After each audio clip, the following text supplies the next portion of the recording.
My name is Dacia Clay. I'm the audio librarian here at Classical 91.7.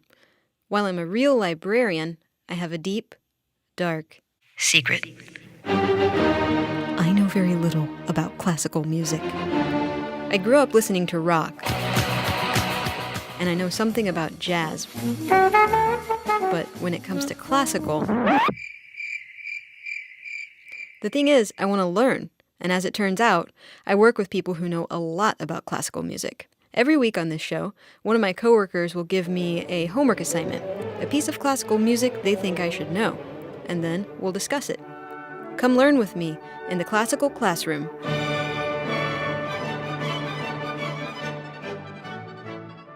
Hello and welcome to the Classical Classroom. I'm Dacia Clay, and today my teacher will be Classical 91.7 Senior Recording Engineer, host of Music from the Movies, and, most importantly for our purposes today, composer Brad Sayles. Brad, welcome to the program. Thanks, Dacia. Great to be here.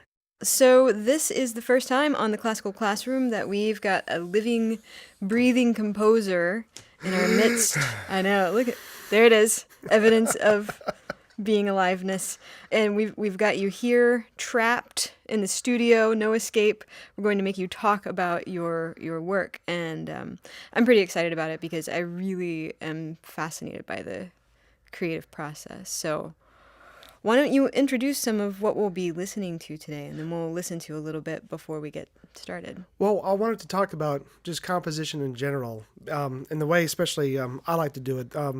There are multiple types of composers throughout. Composers of classical music, composers of jazz, composers of rock. I mean, there are composers everywhere. But then when just the subgenre of classical music itself, there are so many different types of variations that you can think of as a composer. And so I just fit in one little aspect of it, and that's what I wanted to talk about with you today. Cool. And I'm a thematic composer. And I've tried to break away a little bit from that because I like to try to develop themes to where they go to their potential. Mm-hmm. Let's say, because when you just write a tune, the tune can die off pretty quickly, and if it has nowhere else to go, then it's just the tune and it just happened. But if you can find the possibilities within that tune, that's when magic can happen, and that's when things can break away. Okay, so get really specific about that. What do you mean by taking something apart and developing it and making it, sort of? Well, let me give you a couple of examples. Like I wrote a piece called the Buffalo Bayou Suite. Yeah. And there I wanted a thematic motive that was going to be the voice of the river. Okay. So I had this idea of, okay, what was going to be the voice of the Buffalo Bayou? And this is how it went. All right, so talk about what's happening here. Okay, I'm setting up what my theme is going to be here. Here it comes. That's the voice of the river. That's what I've kind of thought of as the overall picture. That's the river's tune, if you will. Yeah. Okay, so I've established kind of a theme. Da dee da da dee da da da da da da. And so that is just the regular tune. Now, where can I go with that? The people who commissioned this piece wanted to show the beauty of the river, which was that. But then the river goes through some turmoil, pollution times, risk of being modified, cemented in and all that. And so there was more destruction that was going to happen with the river. So when I take it to this next level here, what I wanted to do was start that theme and give it a more of a darker twist to it. So this is where I set this up. And you hear moments of that first theme. Here it comes.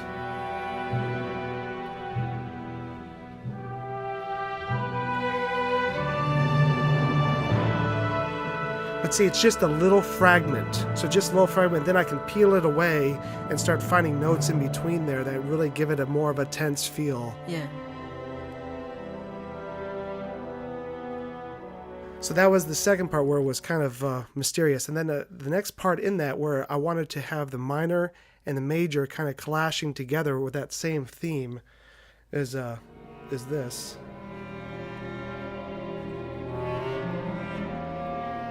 So all those notes that are happening in between are notes that don't exist in the original theme, but here it comes.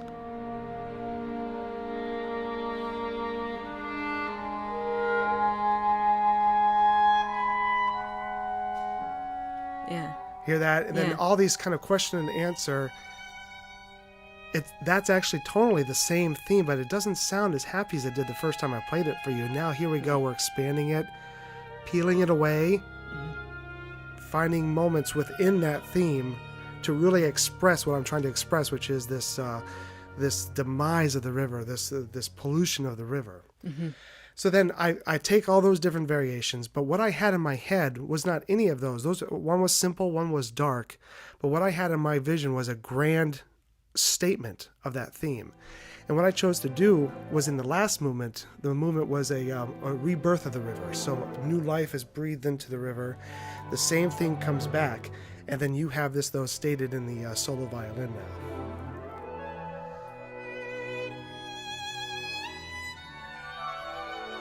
Adding colors to it as it flows through, kind of new flowing sounds. Like tributaries. There you go. But this is more of a development here.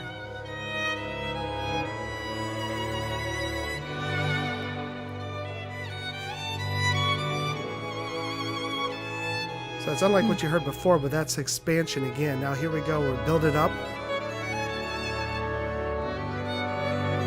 Development. Bring it out.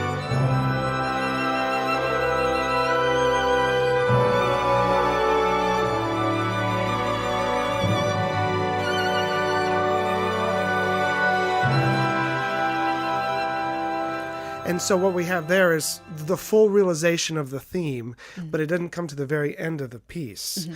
And you by orchestration, you can develop a crescendo, kind of like Bolero did, Ravel did with Bolero, where you just orchestrally with the colors build it, because if you just ask the violin to play louder and louder, you're not going to get that same build up. And so that's from the beginning to the end, pulling it apart, really seeing how the potential of that one little da-dee-da-da theme that we could do. As a thematic composer, you're starting with this theme, this core, and then you're in every direction, or every direction that you feel like needs to be expressed in this piece. You're taking it apart, you're adding notes, you're subtracting notes, you're moving in between those notes, and then you're bringing it to its sort of full conclusion. Now, how did you know that you had reached that conclusion, that you had reached the crescendo? Because, I mean, arguably, it could have exploded forever. How did you know when it was done? You just keep working it until it feels right. Okay. I knew the sound I wanted, and I couldn't express it to myself in words. I couldn't even come to grips with it in my mind. But I had like 18 revisions of that third of that last section I just played you, because I didn't know it's one of those types of pieces that could keep going and going forever. But I wanted this one big sigh, this big statement that said, I have returned, I am redeemed, that kind of sound. And that's you felt like you reached that culmination, and then it was. Yeah, but this is about 10% inspiration and 90% perspiration. As most creativity is. Yeah, and so it's pretty easy to come up with a theme, and that theme is not mind-blowing. It's a very simple theme. But what you do with it, and how you structure it, and how you let people know that you've gone on a journey, you've started here, you've taken them somewhere, and to come back and have a realization that, okay, I've been somewhere with this. Now when I hear it again, I know this piece more. I understand it. Yeah. That's what I try to get out of the composition. What kind of creative person are you? I tend to be the kind of person who is sitting in my car, and I have an idea, and I have to pull over or talk to myself until I get home so I don't forget, and then I have to go home and write it. And then I know some people who are just really disciplined, and they get up at 5 o'clock in the morning every day, and they just, whether they're inspired or not, they just sort of hammer it out. So how do you do it? For me, a lot of times I'm trying to tell a story, and I know the story I want to tell. So the inspiration doesn't come bam like that to me. In fact, this trying to figure out this main theme and all that was it was a daunting task, just because which combinations of notes do I want, making sure you haven't heard it before. But I don't like to pre-plan a lot of my music, because I feel that leaves that takes out a lot of the organic sense of it. There are some things that require pre-planning. When you do film music, when you do commissioned works that are specific, rigid time frames or whatever else, you have to have some planning. Yeah. But like a piece that you write for a concert that's just merely exists for its own sake, I don't like to pre-plan. So I sit down and I'll jot some things down, but I don't let those be concrete. I don't play them over and over again, so I believe that that's it. I'll write something down and continue on. As I go through the piece, I'll think, okay, you know what? That was wrong now. Let me go back. And I don't fall in love with anything I have done until a shape starts appearing. Yeah. Once the shape starts appearing, maybe I'll move a note here and there. But I like to keep it very flowing, very organic. Yeah. I kind of feel the same way because once I've gotten that core idea, then I can come back to something over and over again in that sort of more disciplined manner. But the initial jolt doesn't ever come out of some sort of, structure or effort. That's, to me, like, I don't know, it's never been born out of effort. Really? Yeah, more, it just more sort of inspired. comes. Yeah. How nice. I wish, can I have some of that, please? Well, but it makes for a very, very erratic. I'm never a very consistent producer of work because I do wait for those moments. And when those moments come, awesome. Then I will produce for days, short stories all over the place and what have you. But then there are dry spells like crazy. There's nothing more intimidating when you sit down at a piano with a blank sheet of paper. Oh, yeah. Write your name. Write the title of the piece. Right. Measure 1. Yeah. I need to go get some coffee. Yeah. Okay, let me stretch a little bit. Okay, once you get your starting point, whatever it is, it may be something that you never even use again, or that you need to put away and use for something else. Yeah. I've written pieces. I've written half a piece that I've scrapped and saved for another piece and redid, but it got me started so I could write the piece I was writing. Got you over that initial blank page moment. Yes. Yeah. And I never throw away anything I've written. Oh, that's smart. You never do because you never know when it's going to come back. Right. So I want to talk about Contrasts, which is it's a chamber work that you did, and it's written for alto sax and piano. So first of all, why did you choose alto sax and piano? Well, the alto sax... This whole piece has a very deep meaning for me. I'm a saxophone player. Oh, I didn't know that. And it was the first time I was actually able to write a piece for an instrument that I'm intimately familiar with. I know everything that the alto sax can do. And I had this is the first movement we're listening to with Valerie Vidal on saxophone and Scott Hulslander on piano. Like that little lick there is an old David Sanborn lick that he used to do back in the 90s. It's called Venting. I loved it. I used to do that all through high school. I like that. Every single thing in this piece is something about me. Just something that I've done or something I've remembered about the saxophone. But the saxophone is very much like the human voice. So I thought, it'd be the two marry very well together. It's very rhythmic. Yeah. Yeah, you can make it say whatever you want, the sax. People that were at the premiere of this didn't know a saxophone could do this. They always thought of it to be jazz and, and improvisation. And I wanted this thing to be very flowing. This piece started out as a one movement piece that was actually the second movement. It was called a lullaby. And I wanted to write a piece for saxophone and piano to honor a friend of mine who I went to high school with who had passed away due to complications, health complications. And but before he died, he and his wife had a son. His son's my son's age. And so I wanted to write for his son a lullaby about a dream that would take him into a dream world where he would go and see his father for one more time. And I wrote this piece, and I thought, okay, that's about all I was going to write. And then I met Valerie, and she played another piece of mine for saxophone, voice, and piano. And I really liked how she played, so I decided to finish out and write 3 more movements for it and calling it Contrasts. In fact, the third movement is a tango. And it's the reason why it's a tango is because she specifically requested a tango. I was wondering where that came from. She's of Argentine descent, and so she wanted to show that off. Yeah. Why the title Contrast? Because they were specifically for contrasting styles of music. Okay. Everything is completely different. One doesn't tie into the other. There's no thematic material that goes from one movement to the next, like I did say in my Buffalo Bayou Suite. Yeah. They could be four pieces that stand alone by itself. Yeah, definitely. Maybe it's just the fact that it's alto, sax, and piano all the way through. There's that. That is the thing that sort of connects them all. Yeah. Now we heard the opening to the first movement. Mm-hmm. What I do, I had the intro, which is material that actually is just, I don't want to say throwaway, but it's intro material. You never see it again. It's just made to introduce the first movement. Then you heard the rhythmic da da da da da da da da. Well, then I contrast within that movement the B section of that piece, and it goes something like this. This is us coming out of it to the B section. Slow it down.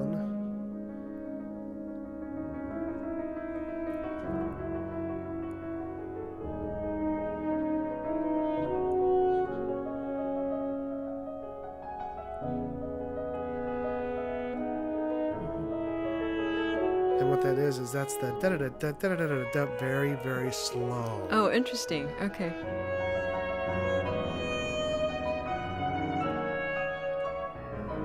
That's cool. So I want you, when you write something very rhythmic, very fast-paced, you need a moment to just reflect on the piece and give the listener a break from all that rhythmic contrast that's going on, and let it go up to a climax again. But the hardest thing is then, how do you get out of this when you're writing? This is in an ABA form, so we have the A section, which is the rhythmic stuff, the B, which is this, what we're listening to right now. Then we have to get back to the A section. This is how I do it.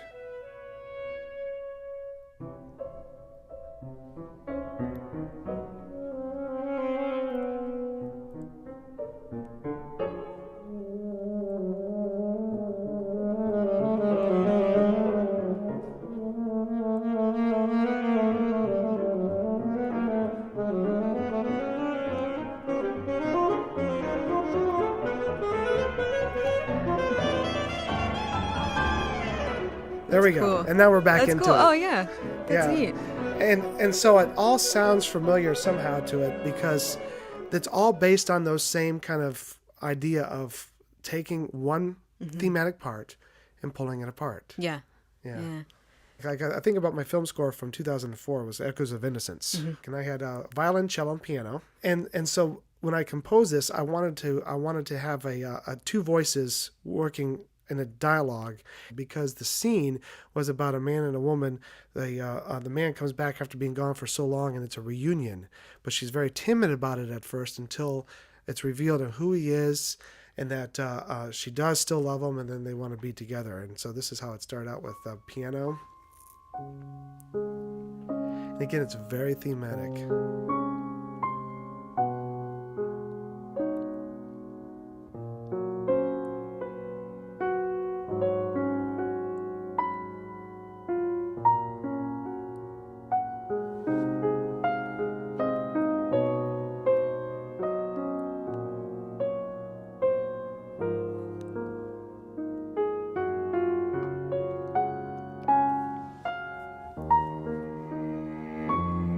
Cello is Daphne Johnson.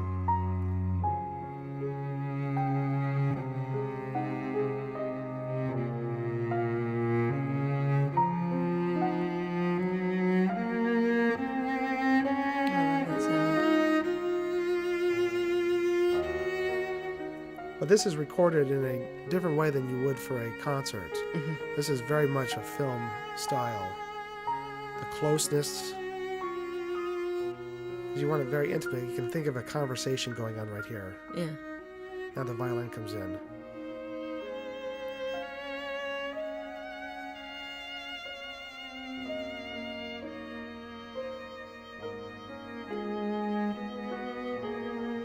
They're having a dialogue.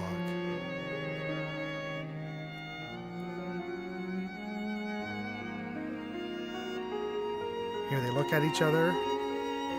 and she realizes who he is.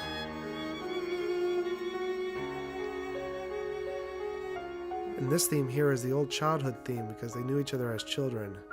So when he's revealing to him, I am the person that you remember a long time ago.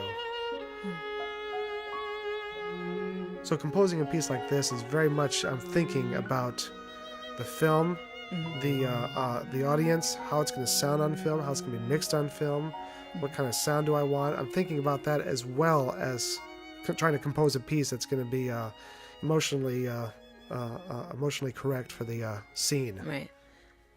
So you're generally speaking, a thematic composer, but you draw inspiration from your own life. When you're commissioned for a work, you're clearly trying to fulfill the terms of, what that group wants for you to do.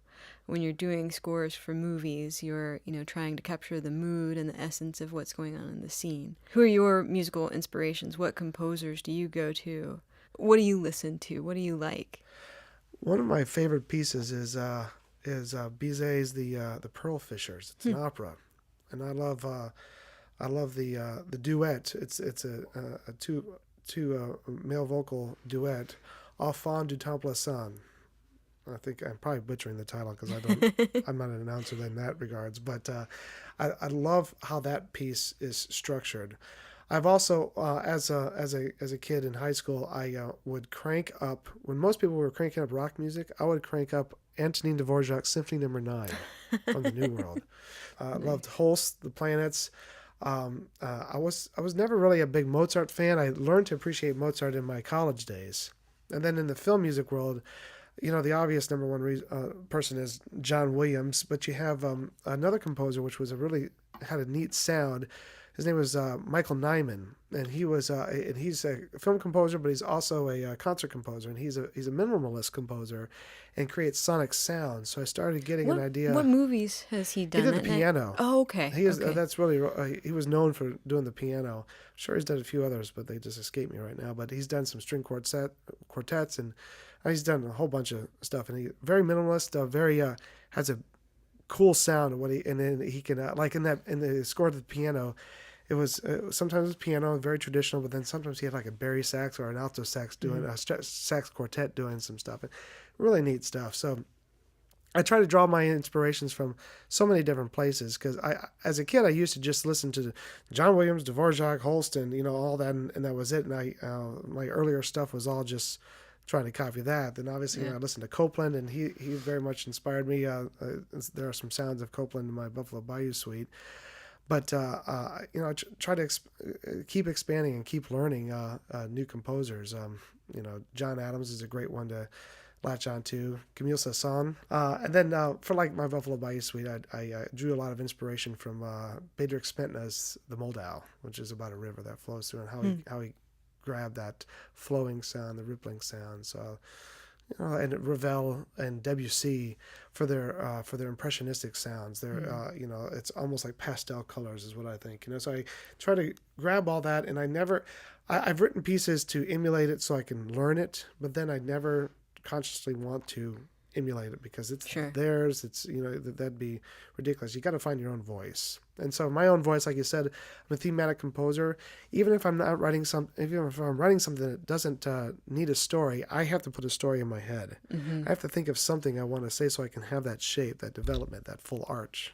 Yeah. Well, this has been so cool. When I think about classical music, I am such a novice. I don't know where any of it comes from. So it's been so cool to get to talk to somebody who actually puts these notes together and see, how the mind of a classical music composer works. Still trying to figure out how my mind works. I don't know. But I appreciate this so much. I really enjoyed talking to you. Yeah, Brad, thanks so much for being here today. Everybody, thanks for tuning in to the Classical Classroom, and we'll catch you next time.